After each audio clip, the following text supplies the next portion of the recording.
Hey, hi, it's Melinda. How are you doing? It is Melinda from Hope When There Was None. And today is my 10-year survivalversary. I am so excited.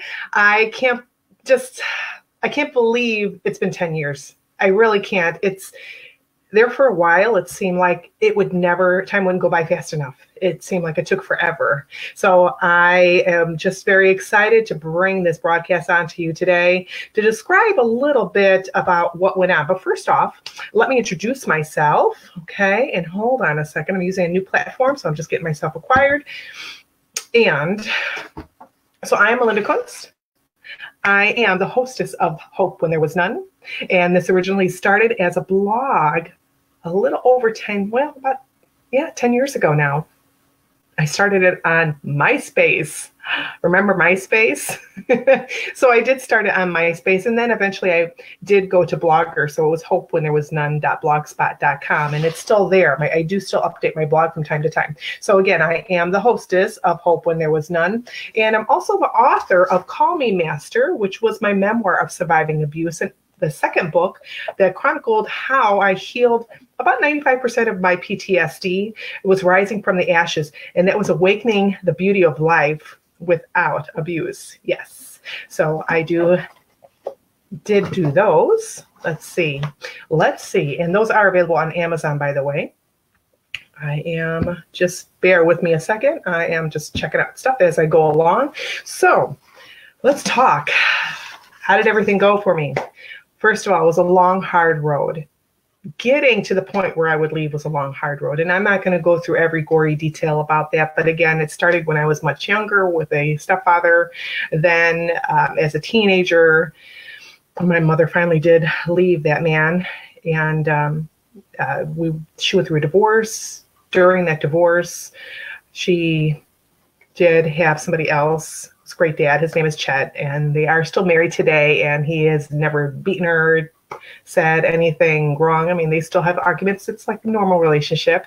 But as a teen, I was kind of on the rebellious side because I didn't know what to do with my emotions. So we had a good maybe 2 or 3 years of normalcy, and then I met my partner, and I was 17 years old. It did turn into teen dating violence. So I'm pretty passionate about letting our younger teens know about the signs of abuse from there, because, it might seem all peaches and cream. He's paying attention to me. Everything's nice. It's all hunky dory. When we fight, he brings me flowers. He's acting a little jealous, possessive, and that might be kind of a little bit like, hey, somebody really likes me. So you might get that type of response from your friends. Even if you have some warning bells going off, you might feel a little bit weird. So parents, if you are having maybe suspicions of your child that might be setting off some red flags, by all means, please, I would be happy to send you I do have a paper on that, a PDF available for tips that parents should look out for teen dating violence. I also have a video on that too. And you can find those as well as other videos on the Hope When There Was None page. And you can check that out as well. I do have a YouTube page as well. You can find that there. Now, again, not going through too much more. I did marry him. Now, why did I marry him if I knew he was doing all this stuff? Well, I married him out of fear. Basically, when it boils all down to it, for fear.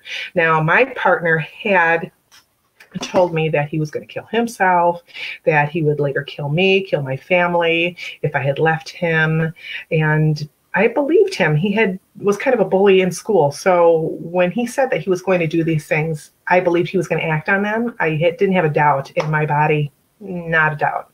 So we did later on marry. Now, from the outside, you could see us. We'd be smiling, we might be laughing. It looked like we were the perfect couple. It really did. But on the inside, there was constant fighting, constant bickering. Again, the possessiveness, the jealousy. I couldn't eat certain things when I was with him. If I had too much on my plate, I'd be fat. He'd call me just a pig. If somebody looked at me, like a male would look at me too long, or maybe I said hi to another male, it would be instantly, are you screwing around with him? That would be his words, but I'm just cleaning it up. There would be times where I'd have to make sure I was home by a certain time. Even when I was a teenager, even before we were married, I had to make sure we were home at a certain time. If I worked overtime or something like that and I wasn't there, heaven forbid, he would be very upset. Well, where did you go? And if I told him I went with girlfriends, he didn't believe me. And it was just a nasty cycle. And then that cycle, which now I know is called the honeymoon cycle, that cycle would be wonderful, because then we would, he'd be nice to me. Might be flowers, there might be dinners, and so on and so on. But I didn't know that this was a cycle, and it would just explode over and over again. Now, let's talk about the types of abuse. Okay, so the types of abuse we're talking about is not just the physical. The physical, a lot of people, that's when they hear that someone's abused, they automatically think, okay, she's been physically abused. Maybe she's been punched. Maybe he hit her with a bat. There is also being pushed. Someone could just push you. They could trip you. They could pinch you. They could pull your hair. There is maybe even harm to the kids. They might do something similar as well. Or your pets. They might not only threaten you with harm or do the harm, but they might threaten you as well. So that is other things that you might not think of when you think of physical violence. Now, you also have sexual violence, sexual abuse. Now, all of these can be tied together. It's not like the person might just do one or the other. They usually do a couple of them. So it's not just one. So with sexual abuse, they might be forcing you to do something that you don't feel comfortable with, that you might have told them, no, I don't want to do. It could be a fantasy that they really want to act out. And you're just like, no, I don't want to do it. And they do it anyway. They force you to do so anyway. They might make some comments that are kind of uncomfortable, maybe about yourself or about other women, other men. And it just makes you feel uncomfortable. Now, there's emotional and mental abuse. Now, with emotional and mental abuse, they might make you think that you are going crazy. Now, when I'm just, for the record here, I might say her a lot or she a lot. This is just something normal. Abuse can affect men as well. It's not just women. Abuse doesn't discriminate. It can hit every age, every racial background, every religious background. There is no discrimination. It's worldwide. It is definitely something that is on a major scale of worldwide. I don't want to say catastrophe, but epidemic. That's the word I'm looking for. So it's all over. Anyway, let me get back to it. So with your emotional and your mental, you may think you're going crazy. The person might be telling you that, as an example, I put my keys on this counter this morning and now they're not here. Where are my keys? You go frantically looking. You even question your children if you have kids and you're like, where are the keys? You know, dad or so-and-so left them here and now they're gone. Later to find out that the person actually moved them on you. They did it on purpose. Now, I had a situation such as that. They did it on purpose. I thought it was going crazy. I also thought it was my fault. I thought it was my fault in a lot of situations because I wasn't perfect. I didn't have maybe the kids quiet. Maybe I didn't have dinner on the table in time. I might not have had his shoes warm enough or had the bathroom warm enough before he came downstairs.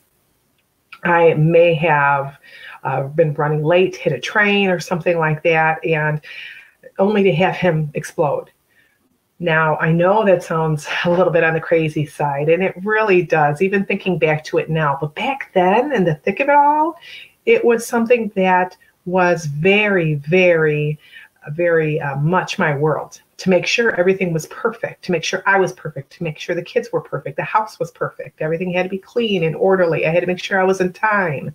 And that emotional, that mental job that was done on me, on my head, was just so amazing. I mean, it really was just the whole dynamic of it now, thinking about it. Now, abuse, let me go back to, abuse doesn't happen just right away. In most cases, it's something that's very slow, that happens not automatically. It doesn't happen right away. You're not even going to even notice it for the most part because you're going to be so like, so maybe stunned when it finally does come to light. Like, really?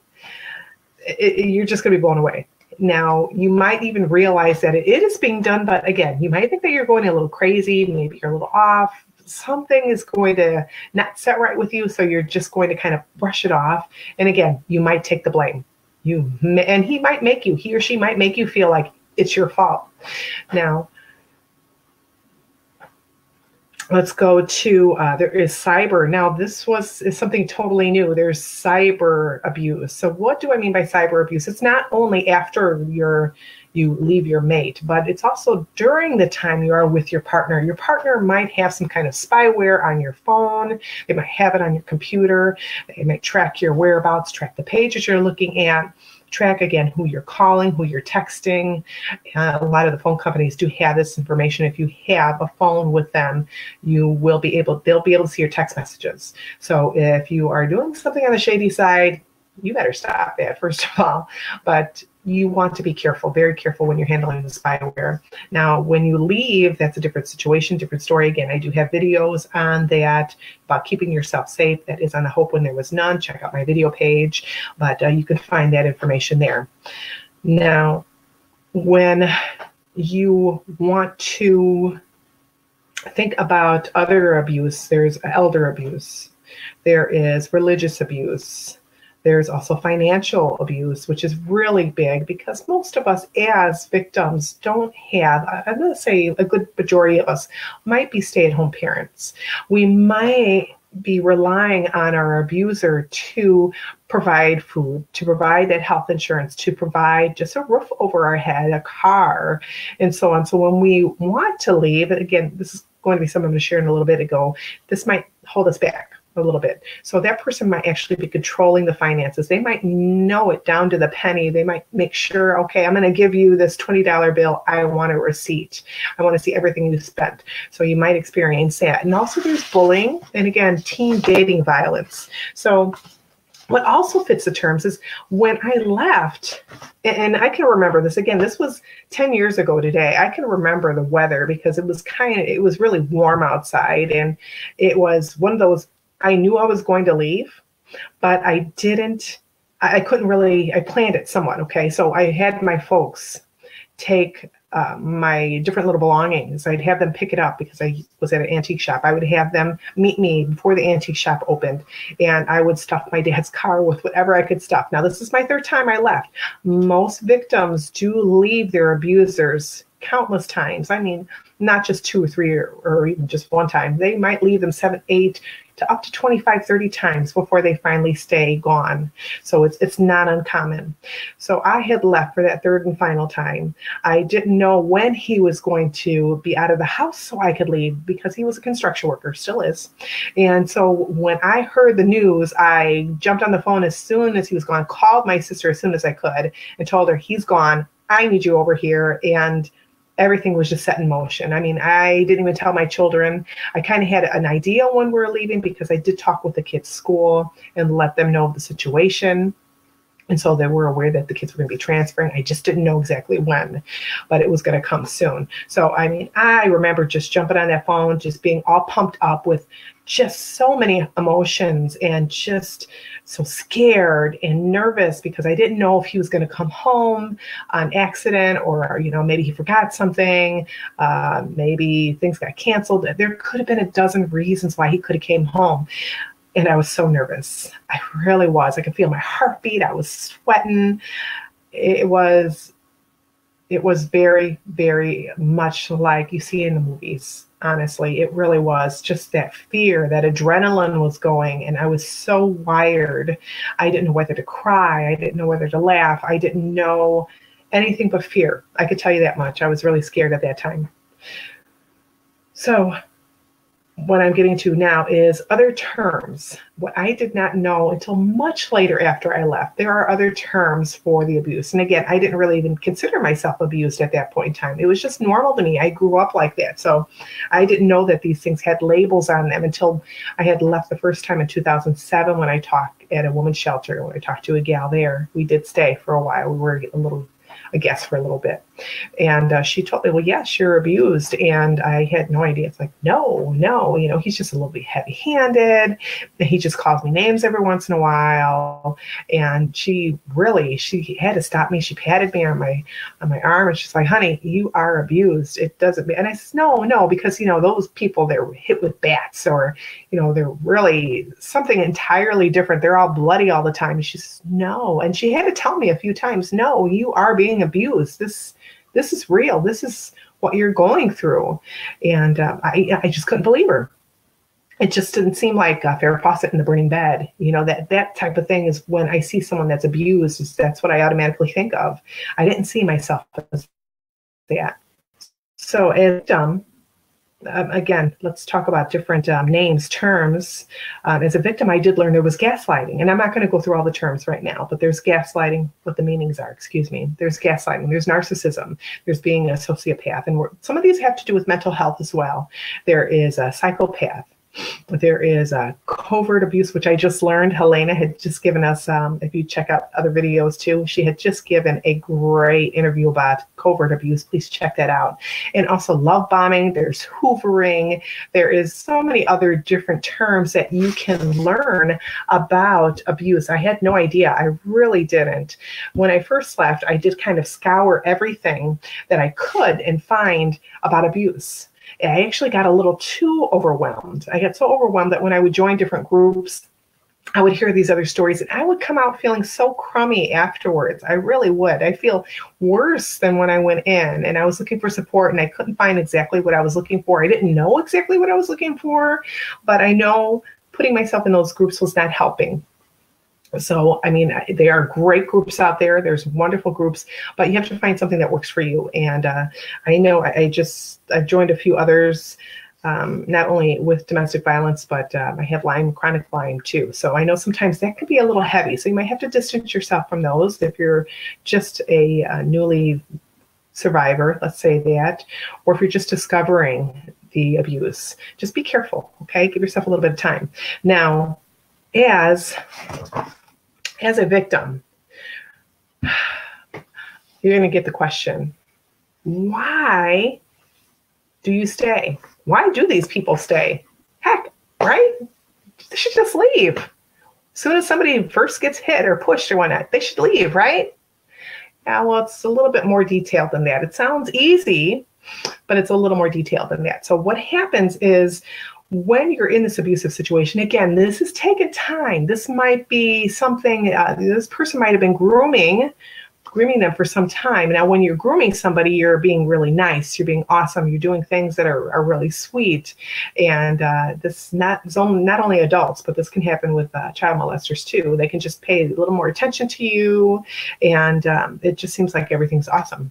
So they are grooming this person, this victim. And most victims are healers. They are people that want to help other people. So they just kind of almost seems like radar for abusers. They just seem to zone on in to see that happy person that wants to make the world a special place. And that's me. I'll be honest with you. I am one that loves to help others. I really do.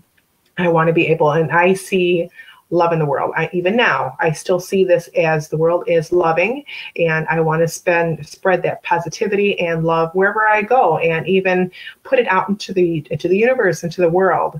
And I know there's bad things but I like to focus and bring out the positive. And again, I still do this as well. So as a victim, what you're doing inside your head, you're thinking to yourself, well, it's my fault. It's all my fault. At least this is my opinion.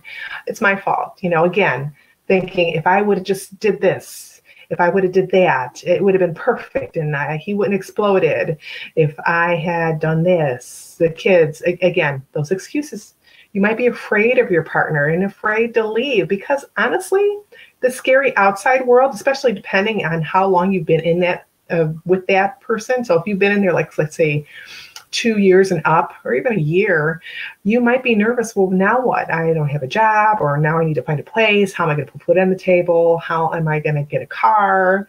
What am I going to do? We have bills together, so on and so on. There's all of these different situations that pop up in your head, and you worry about this stuff. You might feel trapped. You might feel hopeless. and helpless. You might have health issues that over the years have suddenly cropped up, and now you're going to be without health insurance. Now, what do you do? Not only that, how do you, just to say, what do you do about your car insurance? There's so many things. There's so many facets to that. It's not just cut and dry, just leave, lady. Your partner might abuse, the kids. He might abuse the animals. He might threaten to commit suicide. He might threaten to kill you, the kids, the animals. And you believe this. You might believe this person is sorry. They might have said it dozens of times, but each time you believe them because they seem so sincere. Not only that, you want to give this person the benefit of the doubt. You want to try everything you can. Now, that might include that you go to counseling. You might try some kind of therapy and counseling. You might even stay in the relationship because you feel a pressure from your friends. You might feel pressured from your church. Your family members might make you feel a little pressured. You may always feel, not always, but you may feel pressured because you don't want to be alone. You might also feel like you have no other options. Again, no job, no money, no housing. You think that this person is genuinely a good person, and they might be a good person. They might really be a good person. And you might rationalize it, well, they're only this way when they drink, or when they hang out with certain people, or when they're doing drugs. So you might rationalize it. And honestly, you might just, that might be a reason that you stay. You might say, well, that's why I'm going to stay. So I know it sounds crazy. So what if your friend tells you that they want to, or you even think that your friend might be abused? So what do you do then? So what you're going to do then, if you suspect that somebody is in an abusive situation. Now, this could be a coworker. This could be someone that is your family friend, or just a family member, acquaintance, whatever you want to call them. So what are you going to do? So when you hear this, or when you suspect, now what gets a good suspicion up is when you see this person and it's the middle of July and it is like 90 degrees out and they're wearing a turtleneck and long sleeves. They could be just wearing long pants, something a little bit different than is normal. Like me, I cannot stand to wear turtlenecks. One is because my abuser used to love to choke me, but I didn't like the feeling. Of course, I still don't like the feeling, but I did have someone comment on that before. They were like, you don't ever wear turtlenecks. What's up with that? Are you hiding a hickey? Like, no, I just felt like wearing it. And I got embarrassed because it's like, oh my God, I almost got found out.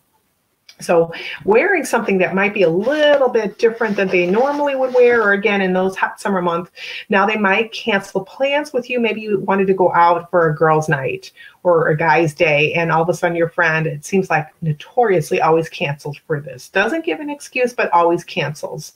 You also might, that person might mention that their partner is jealous. Their partner is controlling. They might be afraid of their partner. And this might be an offhanded remark. They might say it very casually and you don't ever give it any other thought. There might be unexplained bumps or bruises. It just doesn't seem like, okay, you ran into the door, you fell down the stairs. They just seem a little bit weird. Now, if you do find out that your friend, your family member, and so on has been abused, don't gossip about it. Just don't. Just keep it between the two of you, because more than likely, that person trusts you enough to tell you about this, okay? This is a big thing. Trust is a big thing for a victim of abuse, because they might not have a lot of trust. They might not feel that anyone is really going to be able to help them, so they can keep it bottled inside, and they might not share it with everybody. Now, so listen, believe whatever the person tells you. Okay, I mean, unless they give you reason not to, believe them. We don't want any victim blaming or anything like that as well, or shaming. And remind her that, him or her, that you are there if this person is ready to leave. So when you're ready to leave, let me know. Call me. I will be there. I'll have boxes. Let me know when. Also, ask what you can do to help. what do they need? Is there something specific that you can direct them to or help them with? Maybe they need to find resources and they can't do it safely from their home computer or their phone. So they might need you to help them out with that, and encourage them to make the decision to leave, and offer, again, the resources, maybe shelter or different agencies that you can to help. Don't, again, say, why don't you just leave? Don't criticize. Try not to, I know it's going to be hard to do, because probably your first impulse is going to be, you should just go, just leave now. But no, please remember, this is a very hard decision to make. There's a lot of, if you have to plan it, there's a lot of things that go into planning this. Remember that if your person decides, okay, I'm ready to go, remember that 72 hours after leaving their abuser is the most volatile time for that person. Okay, so be prepared. Get in touch with a local shelter or the hotline. Also, and hold on a second, I have that number too. I have that web address for the National Domestic Violence Hotline. You can find that or call that number. I do have information for overseas, international. If you need those numbers, please drop me a line. I'll be happy to give that to you as well. Now, encourage her to keep a log if she can, or a journal, or email you information about any past abuse, maybe any abuse that's still going on. And she might want to take pictures of any of the abuse or damage that's happening in the home. Any messages, maybe they are giving some messages that are threatening. Those are very important. Try and maybe copy those and paste them to an email to you, or send them through the mail to you, however you want to do that. But please, again, you got to do that safely, because you don't want her partner to find that out. Now, if she is choosing to stay, let's say that even though you've talked as much as you can, and she is deciding, no, I am going to stay with my partner, please don't make it hard on her. It is a hard enough decision to make that move, to say, okay, I'm leaving. I'm not coming back. I'm going to throw away the key. I'm just moving on. Now, you can feel free to gently say, okay, I know you're going to stay. So if the person decides to stay, I know you're going to stay, and I am concerned about your well-being, for you, your animal, those fur babies, or for your children. And I just want you to know that when you decide to leave, I am here for you. And contact those agencies, contact that shelter that's in your town or your area, or again, the National Domestic Violence Hotline. Contact them. They'll have some great resources for you, just as a friend, and you can provide that to her when she's ready to leave. Now, you can give her the information. Just because you call a shelter doesn't mean you have to stay there. They do have some great resources for guests that are not inbound guests. They have outpatient, out guests. I forgot what the word is. I'll have to ask a gal a little bit later, but they can provide services to somebody that's not in the shelter as well. They can give referrals, and they might have legal advice. They might have, maybe even housing. And I know there's just a variety of different programs that shelters offer. Now also, so if you're in the workplace, you might experience a lot of the same. You might see your coworker or your worker is missing a lot of work. And excuse me a second. So you might want to apply all this information that I've just kind of gave to you also to think about somebody that is in the workplace too, because this is very important. Again, they might come with bruises. They might have some excuses. They might have had to walk when they normally have a car, because maybe their partner took their driver's license or their keys. So they were forced to walk. I got a dry voice here, dry mouth. Now, if you're in public, let's say that you're in this parking lot at Joe Blow restaurant. So you're in this parking lot and you see this heated discussion between this man and woman. So what are you going to do? A majority of us might walk away. Let's say it's a 50-50. People that might just walk away. I don't want to be involved. I don't want to see anything. And they just go on their merry way, and they might talk about it a little bit. Oh, look, I saw this on the social media. They might say, oh, I saw this happen today. Or they might even film it and not do anything. But if you see something, and especially because you don't know the people, you might want to just call the police right then and there. They don't have to know it was you. You can do it as you're pulling out of the parking lot, but just give the police as much information as you can. There might be children involved. There could be later on a murder. You don't know the situation. Of course, you don't want to be in the thick of it, but call the police. That would help so many people. And it might turn out that this person, she or he, drops the charges, but at least you called, and that could be a peace of mind for you too. Now, how do you know? This is a big one. How do you know if you're an abuser? You might be saying, what?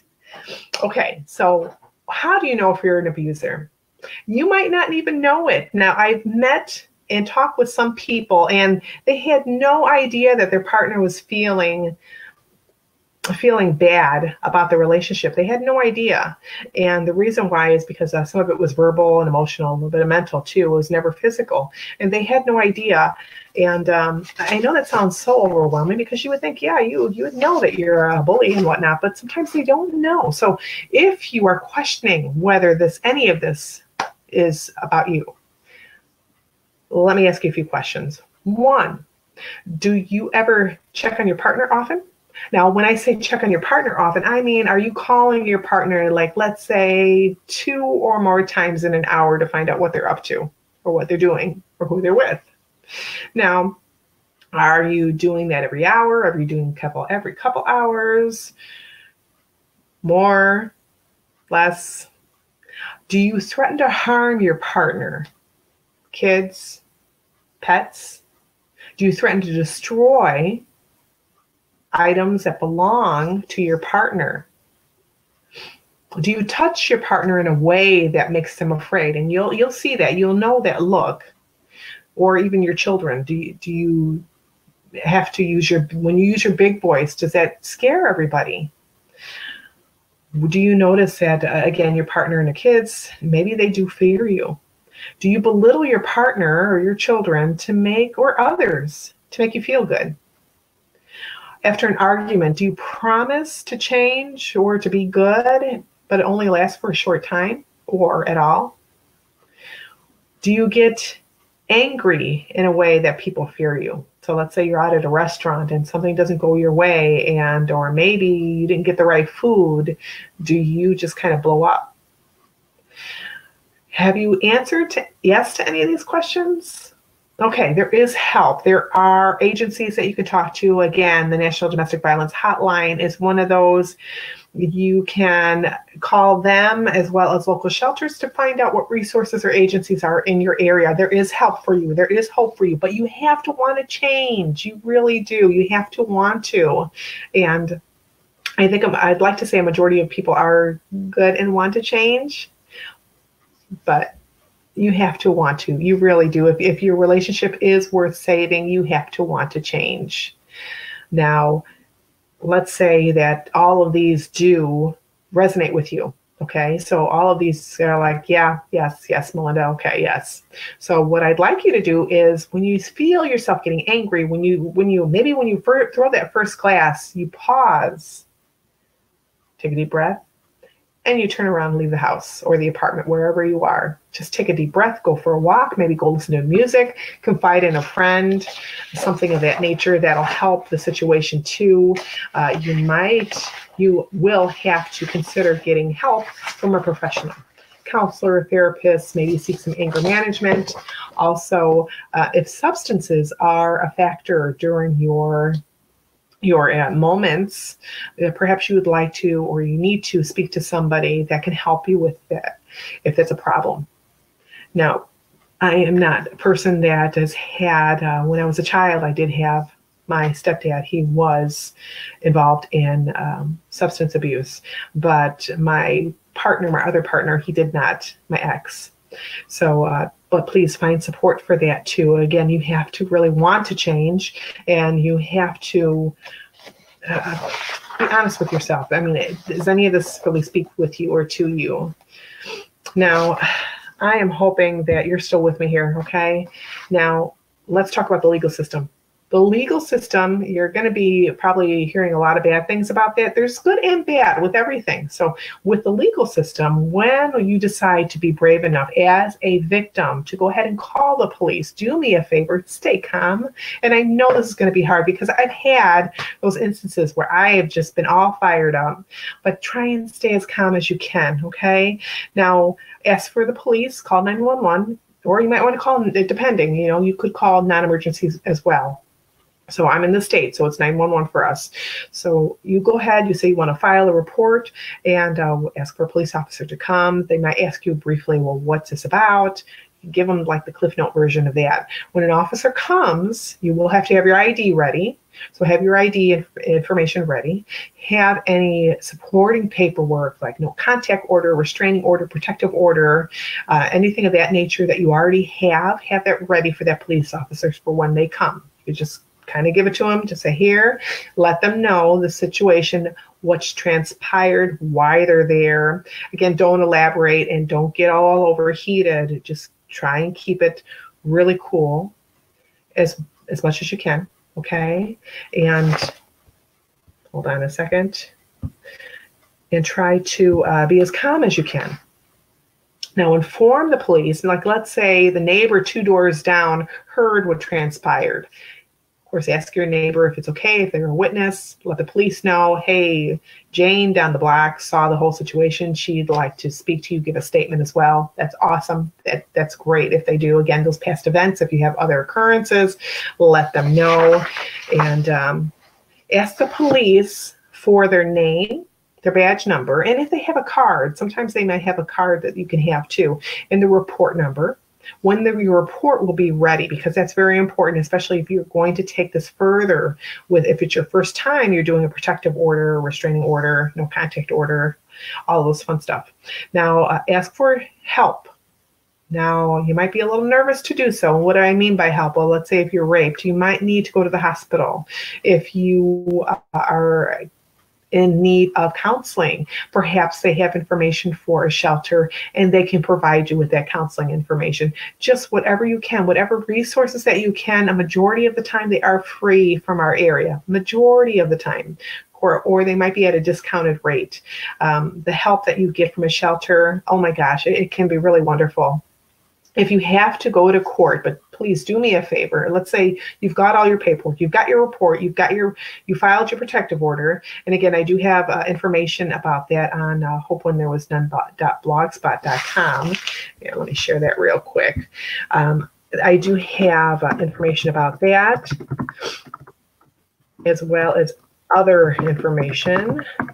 I don't have the exact blog that was on, but you can do a search. I do have some information on there. So on the side, there's some keywords and such. You can go ahead and plug that in. Alrighty, and that again is hopewhentherewasnone.blogspot.com. So let's say you're going to court. So what you're going to do when you go to court, try and get there as early as you can. If you have an attorney, if you're not pro se, if you have an attorney, try and meet them they usually meet pretty early, and walk in with your attorney if at all possible. Let them know that you're nervous, you're afraid for your life, if that's the case, and walk in with them, or find a security guard. Let them know that you're nervous, or perhaps you're scared and you don't want to be seen by your abuser. Just let them know that information right off the bat. Contact the bailiff. If the bailiff is there when you go to check in, let them know what's going on. Communicate your needs and your fears as well. So you also want to make sure that you're safe. Take notes when you're there in court, okay? That's very important. It gives you something to think about because you might be really nervous. You could have butterflies in your stomach. There is going to be, throughout this whole process, you're going to just feel overwhelmed. You might feel tired after some of these things that you go through. After the police leave, you might feel exhausted for days after. This takes a toll on you. So just be prepared for that. That's part of the anxiety. It's part of just the healing process as well. Even now, once I give talks, like even this video, I will probably be tired for the next day or so. It's just something that happens. And it's not just me that's affected by this. Most of us as survivors and victims are affected, because still has, it had that trauma, and it still affects you. Even it doesn't affect me as much as it did when I first left, but it still does. Okay. So also on that, I want to real quick just tell you a few things that I do to kind of help myself during the healing process. Of course, again, that's in my book, Rising from the Ashes, is where I shared how I healed my PTSD. I don't want to say 100%, but about 95%. Now, what I did is I did simple things like I listen to music. This is by my good friend, Ms. Victoria Miller. It's Out of the Darkness. It's her single, and just marvelous. If you want to go ahead and Google that, she's also on Facebook, and it's Victoria. Let me spell that out for you. It's just a marvelous one. I listen to music. That's one of my favorites that I listen to. Get yourself on Spotify. You can get yourself also on Pandora, whatever you can to help you kind of get through the moment. Now, you might want to listen to some empowerment music. You might want to listen to just sad ballads. I did that for the longest time, but you want to break out of that funk. So find something that might make you feel just good about yourself. And that's how I got into Rising with the Ashes. I started doing things that were like a lot more positive for myself. I found out that music helped. I did also vision boards. Okay, if you've seen my classes on that, I've done vision boards before. I craft. I love glitter. I also, anything with a glue gun and glitter. I do affirmations. Now, if you come to my house, you will see little sticky notes all over. Well, not all over my mirror, but I have these on my mirror. I do have these little cards. I have a little group that I don't know if you can see what that is. You probably can't. Oh, wait, there it is. I've got this. So my cards that I can pull to, I made myself some cards. Now my cards, they have little affirmations on them. There's prayers in here. I did go to the Lord in prayer a lot, and he probably got really sick and tired of hearing from me, but I talked to the Lord as much as I could. I went to my Bible. I read through that. Anything that I could find that had just lifted me up for different verses for praying when I really felt very helpless. I went to my Bible just to ask the Lord for help. I had to, because I couldn't do it alone. I mean, I had my tribe, I had my sister, I had Mr. Awesome, but I needed something more. And the Lord was with me through my darkest hours. Even when I was a child, he was always there. And I needed that. I really did. I needed that, though. I spent time with the Lord. So I also journaled as much as I could. I mean, just take like your old spiral notebook, guys. Now, this is just something that you can get. They're pretty reasonable. And I would just journal my heart. I would blog. I would do that as much as I could. And now sometimes it wasn't even about like what I was going through with my ex. It was just what I needed to get off my chest. Maybe it's my dreams, maybe it was my plans, it was my goals. And I did create a bucket list too of things that I wanted to do, things I had never done before, that it's like, I want to do this. I mean, it was silly stuff at first. Like I smoked a cigar. I wanted to drink beer, and I had beer, and yeah, I'm not much of a drinker. I will be on top of that table dancing, or under the table dancing, one or the other. I don't hold my liquor well. So, but I wanted to try different things. Oh gosh, there's so many different things that I wanted to try, and that I did learn how to play chess. And Mr. Awesome was so great. He helped me with that. Now, Mr. Awesome is my partner. I did find happiness, did find a great guy. We have a child together. So there is happiness. He did stick with me throughout all the craziness of the divorce and the separation. There was a murder for hire. There was there was a kidnapping threat made against me.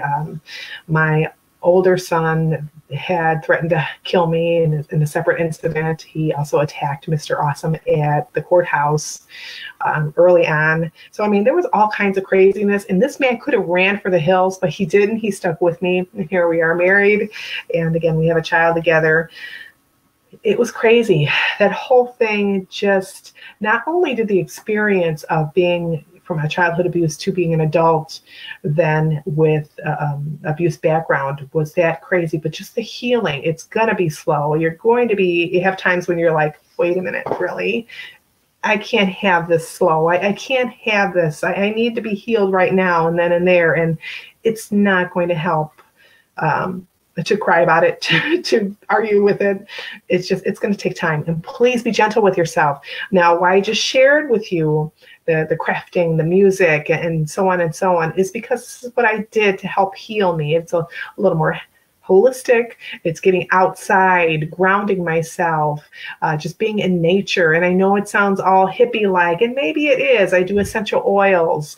I do, oh gosh, there's just so many things. And you can find that in my book, Rising from the Ashes. And I'm going to show that to you right now. So if you want to go on over to Amazon and find that, you can find that there. I also have my let's see, let me find that. I also have my first book, which is Call Me Master. I know from the title that does sound kind of spooky a little bit, because that was part of my life. That's part of me. I was in that situation where I did have to call my partner master, and it's more in the book about where that came from, what happened with that, and there's quite a bit of information in there. There's enough to give you an idea of what we went through. It doesn't have everything. I would probably have volumes if I put everything in there, but it does give you a little idea of some of the things that we went through. And I didn't give you all the gory details. And I don't think you need that. I really don't. I don't think you need any of that. But anyway, I think I'm going to wrap this up. I pretty much told you everything that I have that's on my list.